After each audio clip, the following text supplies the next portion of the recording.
আন্তর্জাতিক ষড়যন্ত্রের অংশ ছিল পিলখানা হত্যাকাণ্ড।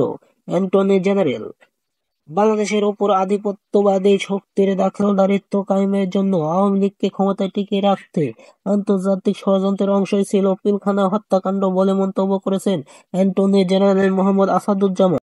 শনিবার রাজধানীর বাংলাদেশ চলচ্চিত্র উন্নয়ন কর্পোরেশন বিএফডিসি-তে বিডিআর হত্যাকাণ্ড নিয়ে আয়োজিত ছায়া সংসদে প্রধান অতিথির বক্তব্যে অ্যাটর্নি জেনারেল এসব কথা বলেন। তিনি বলেন, এটি কোনো বিদ্রোহ ছিল না, এটি পরিকল্পিত হত্যাকাণ্ড। পিলখানা হত্যাকাণ্ডে আমরা জাতির সূর্য সন্তানদের হারিয়েছি, যার মাধ্যমে বাংলাদেশের সার্বভৌমত্বের ভিতকে আঘাত করা হয়েছে। ৫৭ জন সেনা কর্মকর্তাকে হত্যার মাধ্যমে বাংলাদেশের কবর রচনা করে নৈরাজ্যবাদের জন্ম দিয়েছিল পতিত আওয়ামী লীগ সরকার। অ্যাটর্নি জেনারেল বলেন, ছাত্রলীগ, যুবলীগের নেতাকর্মীরা বিডিআরের পোশাক পরে পিলখানা হত্যাকাণ্ডে অংশ নেওয়ার অভিযোগ রয়েছে। পিলখানা হত্যাকাণ্ডের মাস্টারমাইন্ডের অনেকেই এখনো ধোঁয়াছোঁয়ার বাইরে। তাদেরকে বিচারের আওতায় আনার প্রক্রিয়া চলছে বলে জানিয়েছেন অ্যাটর্নি জেনারেল।